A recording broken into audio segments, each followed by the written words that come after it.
puisque l'OM a un calendrier chargé avant la trêve de mars. On va le découvrir ensemble, ce calendrier, un calendrier à double vitesse. Il y a des matchs qui peuvent paraître un petit peu plus abordables pour l'Olympique de Marseille. Je pense notamment au prochain match face à Saint-Etienne. L'OM se déplace ensuite à Auxerre. Et puis l'OM reçoit Nantes. Puis là, ça devient un petit peu plus corsé. L'OM reçoit Lens, puis se déplace à Paris pour le Classico, un match très attendu. Flo, 15 points à prendre avant la trêve. Combien l'OM peut espérer décrocher de points? 15. Non, mais quand je regarde le calendrier, c'est sûr que l'idéal, ce serait de rester à distance raisonnable du PSG.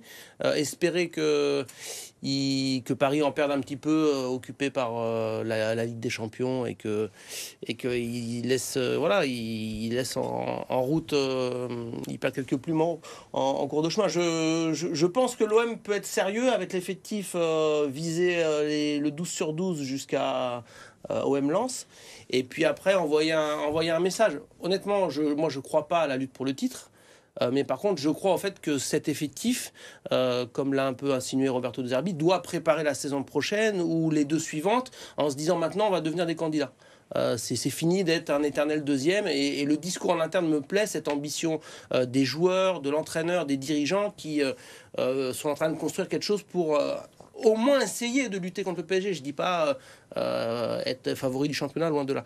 Et donc du coup, ce match du 16 mars, si Marseille sur les 4 prochains fait carton plein ou presque, ce sera un match pour montrer à Paris que dans les saisons qui viennent, il faudra qu'il soit costaud s'il veut être champion. Salim, l'OM qui titille le PSG, ça fait forcément rêver. Est-ce qu'on y croit pour cette saison? Alors, moi, j'y crois pas vraiment, mais après, je me dis, en faisant un peu de science-fiction, si vous me permettez, c'est bon de rêver. Il y a 15 points à prendre. Admettons, Paris, sur cette série de matchs, ils vont jouer des matchs de Ligue des Champions, ils vont jouer les barrages, ensuite ils vont jouer les huitièmes.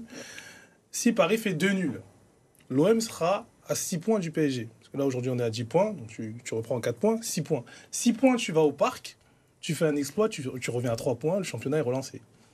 Donc, c'est pas si impossible que ça, au fond.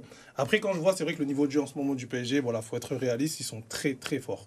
Mais avec l'accumulation des matchs, on a vu sur les précédentes saisons, quand ça enchaîne des matchs de Ligue des Champions, parfois, il y a des petits couacs en championnat. Puis Paris qui affronte Lyon et Lille, je crois, avant de... À l'OM de faire le carton plein, tout simplement. Et après, si Paris fait le taf, on dira, voilà, l'OM aura fait son job. La clé, je pense, c'est de s'installer comme un deuxième indiscutable. Et la saison prochaine, de se dire que Marseille sera favori des 16 matchs qu'ils vont disputer contre toutes les équipes sauf Paris. Après, il y a 2 confrontations contre le PSG qui, je pense, restent au-dessus du lot, mais après, sur 1 ou 2 matchs, tout reste possible.